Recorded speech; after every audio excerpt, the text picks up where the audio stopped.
Heyo everyone, this is a Happy Anime Cafe Manager here with tonight with a new project.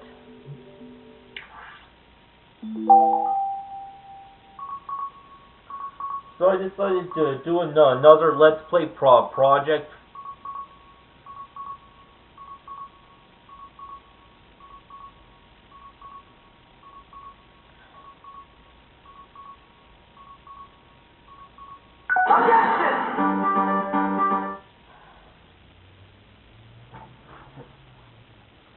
The name of the game is Phoenix Wright Ace Attorney.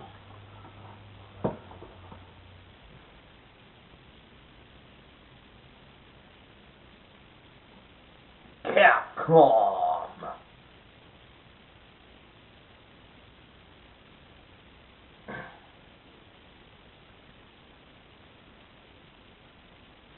Okay, I've heard about this game being released for the DS. I did get a chance to play it, but it was way later in life.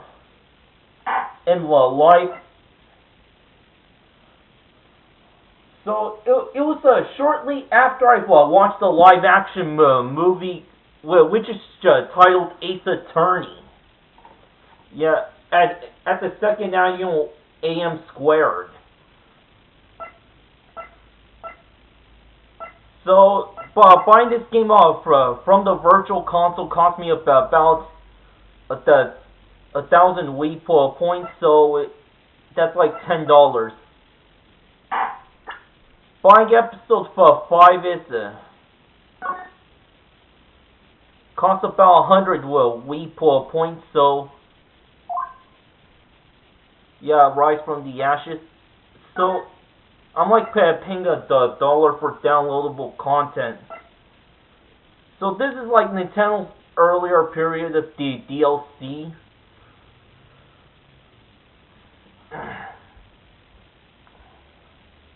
So anyway, I'm going to start a new game. Episode 1, the first Turnabout.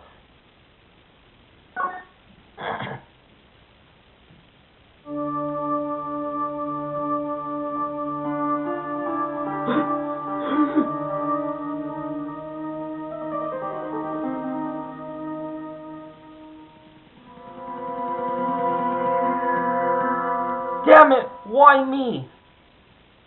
I can't get caught. Not like this. I gotta find someone to pin this on.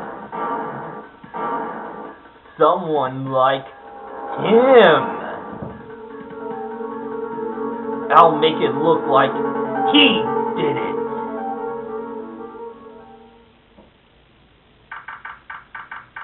August 3rd at 9:47 a.m. District Court Defendant Lobby Number 2.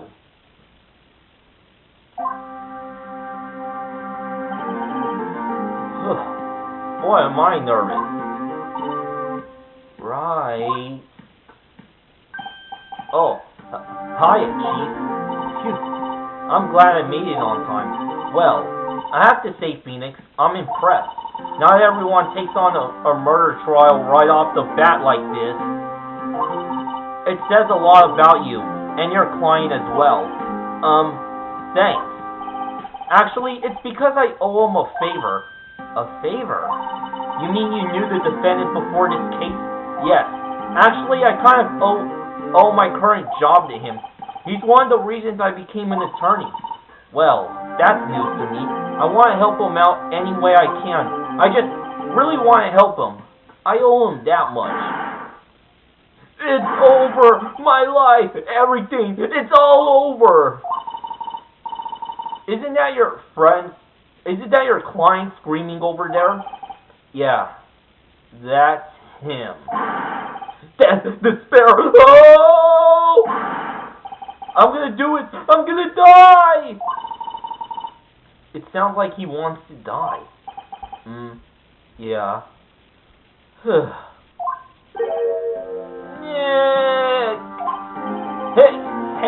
Hey there, Larry. Dude, I'm so guilty. Tell me I'm guilty. Give me the death sentence. I ain't afraid to die.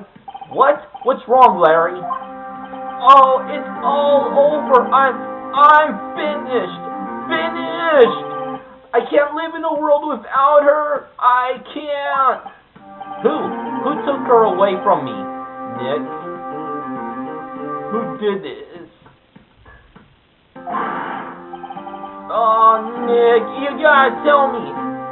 Who took my baby away? The person responsible for your girlfriend's death? The newspaper says it was you. My name is Phoenix Wright. Here's the story. My first case is a fairly simple one. A young woman was killed in her apartment. The guy they arrested was the unlucky sap dating her, Larry Butts, my best friend since grade school. Our school had a saying, when something smells, it's usually the butts.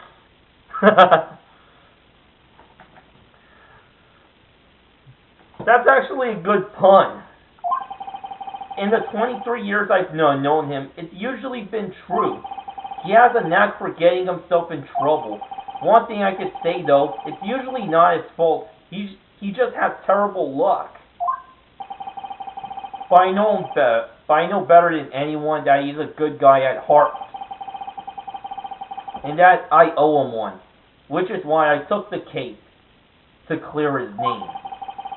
And that's just what I'm going to do.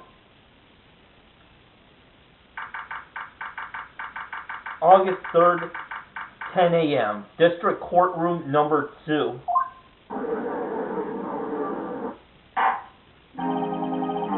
The court is now in session for the trial of Mr. Larry Butts.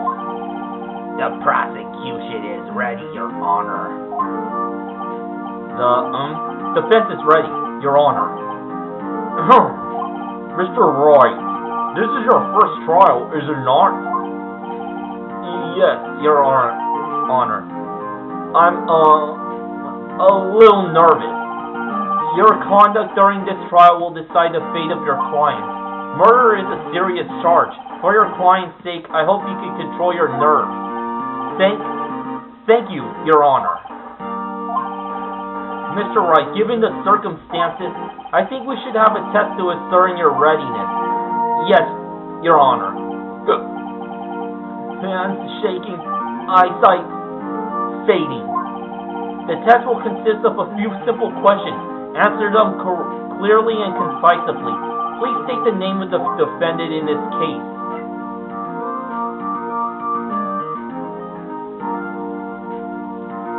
The answer is Larry Butts. The defendant, well, that's Larry Butts, Your Honor. Correct. Just keep your wits about you. Just keep your wits about you and you'll do fine. Next question. This is a murder trial. Tell me, what's the victim's name? Shoot, I know this one. Glad I read the case or a report to cover it so many times.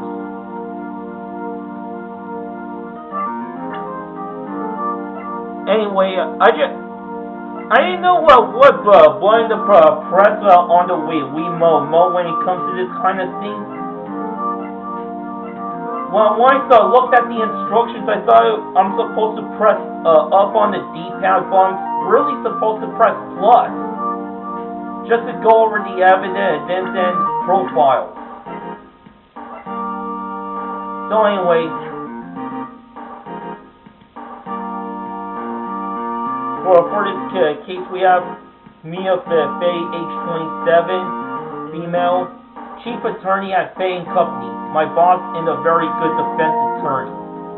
Larry Butts, age 23, male, the defendant in this case, a likable guy who was my friend in grade school. Cindy Stone, age 22, female, the victim in this case, a model. She lived in an apartment by herself. Winston Payne, age 52, male. The prosecutor for this case lacks presence, generally bad at getting his points across.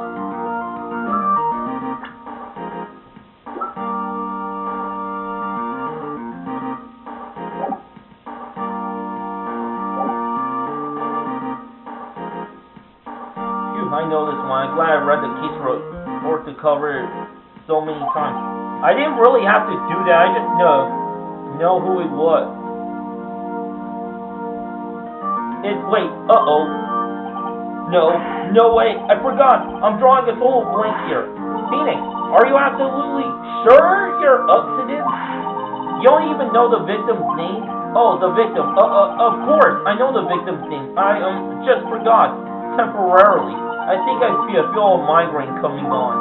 Look, the victim's name is listed in the court record. Just press the plus button to check it. Check it at any time. Remember to check it often. Do it for me, please. I'm begging you. Let's hear your answer. Who's the victim in this case? Sinner block. Cindy Stone. The victim's name is Cindy Stone. Correct. Now tell me, what was the cause of death? She died because she was poisoned, strangled. The answer is hit with a blunt object. I mean, while you go over the evidence. They gave you an autopsy report to begin with, so that's your only clue at this point. Yeah, more evidence will come on as you go. Move along. She was struck once by a blunt object. Correct. You've answered all my questions. I see no reason why we shouldn't proceed. I'm not sure what would happen if I got any of the answers wrong. I never bothered to find out. You seem much more relaxed, Mr. Wright. Good for you. Thank you, Your Honor. Because I don't feel relaxed, that's for sure. Well then, first, a question for the prosecution, Mr. Payne. Yes, Your Honor. As Mr. Wright just told us, the victim was struck with a blunt object. Would you explain to the court just what the object was? The murder weapon was this statue of the thinker. It was found lying on the floor next to the victim. I see. The court accepted it into evidence. See, I told you. Statue. Type weapon. Submitted as evidence by Prosecutor Payne. Statue added to the court record. Right. Be sure to pay attention to any evidence added during the trial. That evidence is the only ammunition you have in court. Press the plus button to check the court record and do it frequently. So what I have so far is attorney's badge. This hardly comes into play throughout the story. No one would believe I was a defense attorney if I didn't carry this. Cindy's autopsy report. Type report. Receipt from Mia Faye. Time of death.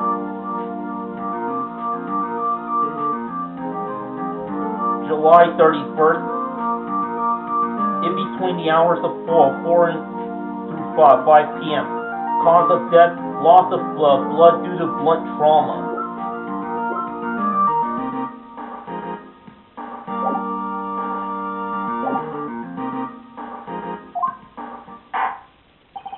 Mr. Payne, the prosecution may call its first witness. The prosecution calls the defendant, Mr. Butts, to the stand. Chief, what do I do now? Pay attention. You don't want to miss any information that might help your client's case. You'll get your chance to respond to the prosecution later, so be ready. Let's just hope he doesn't say anything unfortunate. Uh-oh, Larry gets excited easily. This could be bad. Mr. Butts, is it not true that the victim had recently dumped you? Hey, watch it, Butch.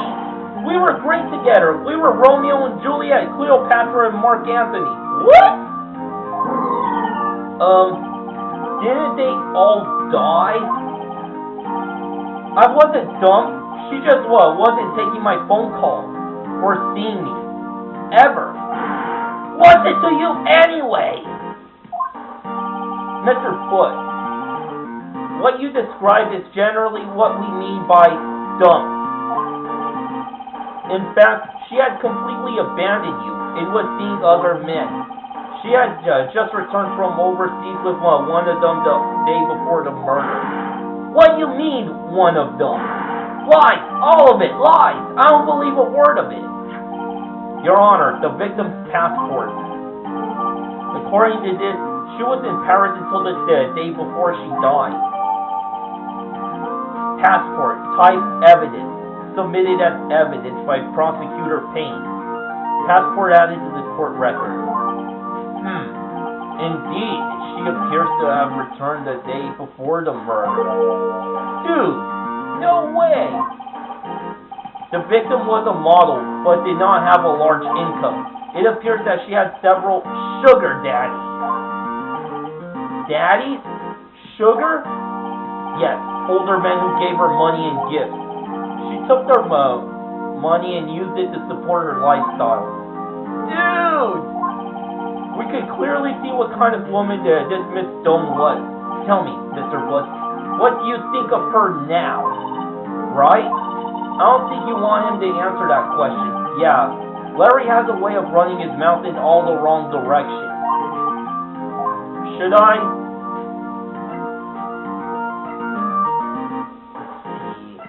Let's see. Decision. I'd like to see what happens. Might be better not to get involved in this one. Well, Mr. Foot?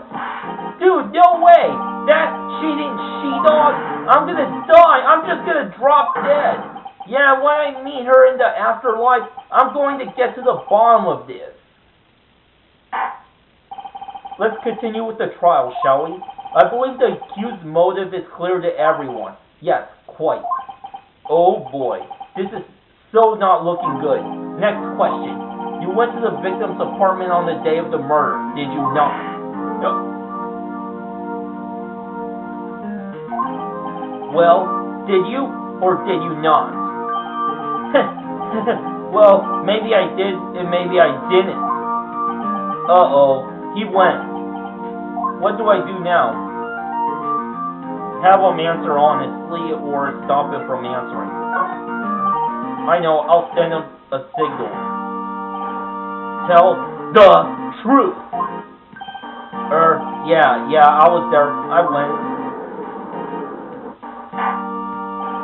Order! Well, Mr. Bush, dude, chill. She wasn't home, man, so, I didn't see her. Your Honor, the defendant is lying. Lying? The prosecution would like to call a witness who could prove Mr. Bush is lying. Well, that simplifies matters. Who is your witness? The man who found the victim's body. Just before making the gruesome discovery, he saw the defendant fleeing the scene of the crime. Order! Order in the court! Mr. Payne, the prosecution may call its witness. Yes, Your Honor. This is bad. On the day of the murder, my witness was selling newspapers at the victim's building. Please bring Mr. Frank Sawit to the stand.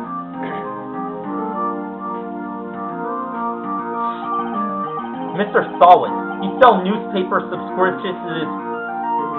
Is this correct? Oh yes, newspapers, yes. Mr. Sawit, you may proceed with your testimony. Please tell the court what you saw on the day of the murder. Witness testimony. Witness's account. I was going door to door selling subscriptions when I saw a man fleeing an apartment. I thought he must be in a hurry because he left the door half open behind him. Thinking it strange, I looked inside the apartment. Then I saw her lying there, a woman, not moving, dead. I quailed in fright and found myself unable to go inside. I thought to call the police immediately. However, the phone in her apartment wasn't working. I went to a nearby park and found a public phone. I remember the time exactly. It was 1 p.m. The man who ran was, without a doubt, the defendant sitting right over there. Larry, why didn't you tell the truth? I can't defend you against a testimony like that. Incidentally, why hasn't the phone in the victim's apartment working? Your Honor, at the time of the murder, there was a blackout in the building. Aren't phones supposed to work during a blackout? Yes, Your Honor. However, some cordless phones do not function normally.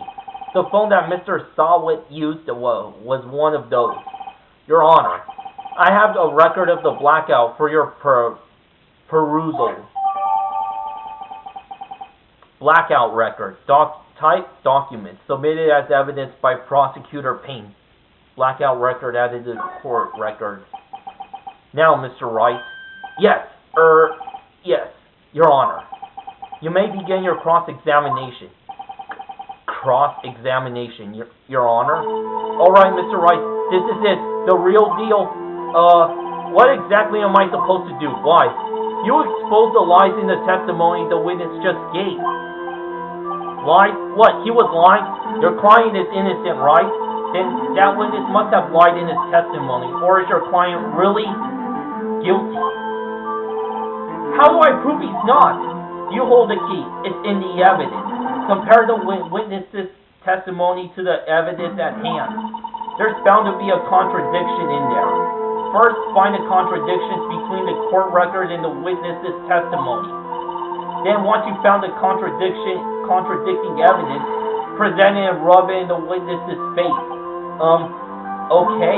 So remember, press the witness with the minus button or by waving the remote. Then check the facts again with the plus button and point out the contradiction.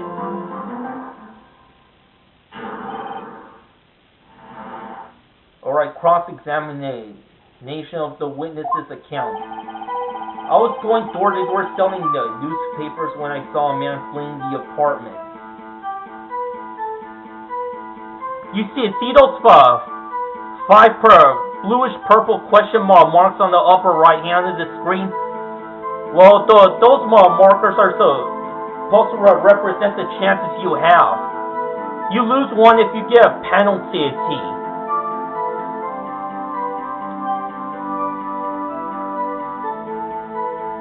Like if you present the wrong evidence in the wrong part of the testimony, or if you present the evidence in the wrong part of the testimony, or before you're able to find the right testimony, then you will be penalized. If you lose all your chances, then your client is found guilty and it's game over. There's not much penalties for pressing your client, so just try to milk them for every information they have. Anyway, you can also present the evidence with the minus button. Swing the remote like you're presenting evidence to do just that. I mean, I've actually done that plenty of times because I think it's cool. Like I have my right index finger on the top of the D-pad, so when I swing it, oh, I gotta be careful because every move is final. You can also cancel out the evidence window with the B button.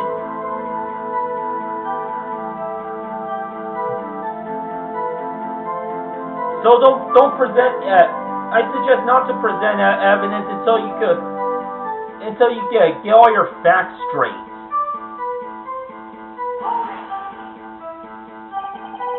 Isn't a man leaving an apartment a common sight? I find it odd you would take notice of him. I don't know. He just seems strange to me, that's all. Like he was mad and yet frightened at the same time. Just like a criminal fleeing the scene of a crime. The defense requests that the witness refrain from conjecture. Of course, what the witness means is that the man he saw looked suspicious. So what happened next? I thought he must be in a hurry because he left the door half open behind him. Half open, you say? Yes, the door was open halfway, yes. I watched for a moment, but no one came to close the door. That's odd in a big city like this, I thought. I see, and what happened next? Thinking it strange, I looked inside the apartment. What gave you the idea to do that? Well, the door was half open, you see. Isn't it only human to want to peek? We climb mountains because they are there. It's the same thing. Truer words have never been spoken. Anyone would look inside. Why did Pain cut him off so quickly? So you looked into the apartment. What happened next? Then I saw her lying there. A woman, not moving. Dead. Are you sure she was dead? Well, no, I guess I wasn't. But she wasn't moving at all, and there was blood everywhere. I guess that would look fatal to anyone. Very well, what happened next? I quailed and frightened, found myself unable to go inside. So, you didn't touch anything in the apartment? Yes, no, nothing. Okay, what happened next? I thought to call the police immediately. You thought to call the police? Does that mean you didn't actually call them? Please, listen to the rest of the testimony. You thought to call the police. What happened next? However, the phone in her apartment wasn't working. The phone in her apartment wasn't working. Yes, no, it wasn't, right? But you said you didn't go into the apartment, or did you? I can explain that. There was a cordless phone on the shelf in the entranceway. I reached inside and tried using that to call, and that phone wasn't working, correct? What happened next? I went to the nearby park and found a public phone. Why use a public phone? Well, you see, I don't have a cell phone, and being the middle of the afternoon, there was no answer at the nearby apartment. Right. What time did you call again? I remember the time exactly. It was 1 p.m. 1 p.m. Are you certain? Yes, absolutely. He seems really confident. 1 p.m. Right. Doesn't that seem strange to you? Present some evidence to contradict him. I remember the time exactly. It was 1 p.m.